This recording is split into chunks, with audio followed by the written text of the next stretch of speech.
The invitation arrived on a Tuesday, cream-colored envelope with gold lettering. My hands trembled as I opened it, reading the words that would bring me face to face with the family I hadn't seen in 7 years.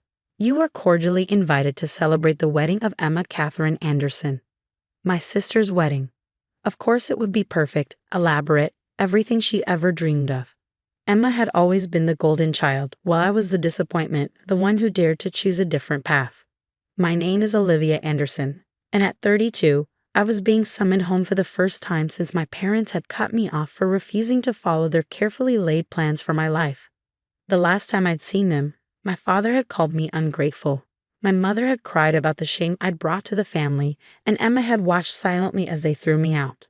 Now here I was, standing in front of my childhood home, the sprawling mansion that had felt more like a prison than a sanctuary. The gardens were immaculate as ever, roses blooming in precise rows, everything controlled and perfect, just how my mother liked it.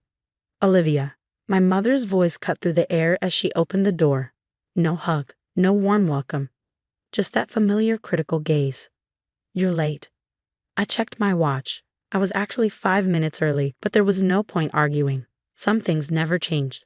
Hello, Mother, I said, forcing a smile. It's been a long time.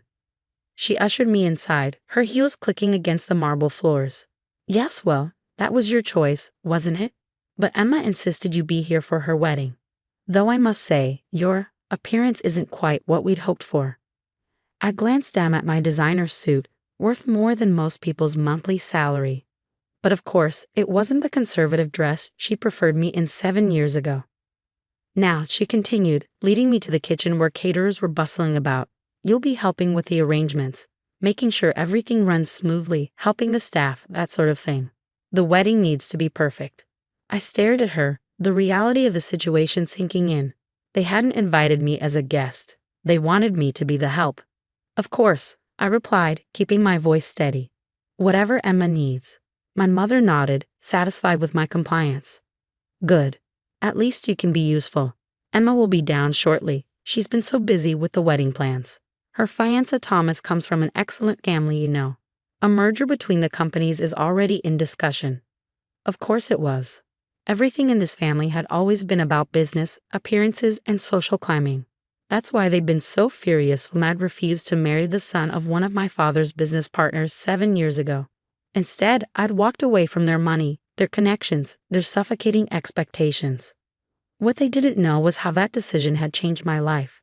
They had no idea that the small tech startup I'd joined back then had grown into one of the most successful companies in the country. They didn't know that I now own 3 tech firms, that my net worth was more than triple what my father's company was worth. I kept my success quiet, changing my last name professionally to avoid the connection. As far as they knew, I was still the rebellious daughter who'd thrown away her future for nothing. Emma descended the grand staircase like a princess, just as she had when we were children. At 28, she looked exactly like the society bride our mother had always wanted. Perfect hair, perfect makeup, perfect smile. Liv, she exclaimed, embracing me with practiced warmth. I'm so glad you came. Everything has to be just right for the wedding. Congratulations, I said, hugging her back. Thomas must be special. Her smile faltered for just a moment. Oh, he's perfect. Daddy says the merger will secure the company's future, and his family is so well connected. Some things really never did change. I thought about warning her, telling her what it felt like to live your life for other people's expectations. But I could see in her eyes that she'd already accepted her role, just as she had when we were young. The rehearsal dinner is tomorrow night, my mother interrupted. You'll need to be here early to help set up. And please try to dress appropriately. I nodded, already planning what I would wear. Not the conservative dress she wanted, but something that would make it clear I wasn't the same person they'd thrown out 7 years ago. As I drove back to my hotel that evening, I thought about how different my life was now. My penthouse apartment in New York, my successful companies, the respect I'd earned on my own terms. Tomorrow, they'd see glimpses of it, whether they were ready or not. The real question was I ready for them to know the truth? The rehearsal dinner was everything I expected. Elaborate flower arrangements, crystal glasses, and enough tension to suffocate an elephant. I arrived early as instructed, wearing a channel dress that cost more than my mother's entire wardrobe. The look on her face when I walked in was almost worth the price. That's hardly appropriate for kitchen staff, she sniffed, eyeing my dress with disapproval. I'm not kitchen staff, Mother, I replied calmly. I'm your daughter. My father appeared then, his presence still commanding enough to make the room feel smaller. Olivia, he said, his voice clipped. I trust you'll be discreet about your situation. We don't need questions from Thomas's family. I smiled, remembering the meeting I'd had with Thomas's father just last month. He didn't know I was Emma's sister. Few people connected Olivia Anderson with Olivia Reynolds, CEO of Reynolds Tech. But he'd certainly been eager to discuss potential partnerships with my companies. Don't worry, Dad, I said. I won't embarrass you. The evening progressed like a carefully choreographed dance. Emma played her part perfectly, laughing at all the right moments, touching Thomas's arm with just the right amount of affection. But I caught the moments when her smile slipped, when she thought no one was watching. During dinner, I overheard Thomas's father talking business with my father. The merger will save Anderson Industries, he was saying. You're lucky Emma's so accommodating. My blood boiled. They were using my sister as a pawn in their business games, just as they tried to use me. The difference was I'd escaped. Later that night, Emma found me in the kitchen where I was supposedly helping with cleanup. You look different, Liv, she said softly. Happier. I am, I replied. You could be too, you know. You don't have to go through with this. She twisted her engagement ring nervously. It's not that simple. The company's struggling. Dad needs this merger. And what about what you need? I asked. I need to not disappoint them like you did, she snapped, then immediately looked regretful. I'm sorry, I didn't mean. Yes, you did, I said. But you're wrong about one thing. I didn't disappoint them. I disappointed their expectations. There's a difference. The next morning, I had breakfast with Thomas's father at his request. He still had no idea who I really was. Ms. Reynolds, he said, I've been hoping to discuss a potential acquisition. Your tech companies would be a valuable addition to our portfolio. I sipped my coffee, enjoying the irony. That's interesting, I said. I heard you were already planning a merger with Anderson Industries. He waved dismissively. That old dinosaur. We'll strip it for parts once the merger's complete. Henry Anderson doesn't know it yet, but his company won't exist in 6 months. That's why this wedding is so important. My hand tightened around my coffee cup, and Emma, does she know this? He laughed. The girl, she's just happy to be marrying into our family. Women like her are easily managed. I stood up, my decision made. Mr. Harrison, I should introduce myself properly. I'm Olivia Anderson, Emma's sister, and I think we need to have a very different conversation. The color drained from his face as recognition dawned. I pulled out my phone and played the recording of our conversation. Now, I said, let's talk about what's really going to happen. By that afternoon, news of the canceled merger was spreading through both families like wildfire. Emma found me in the garden, her face a mix of confusion and relief. What did you do? She asked.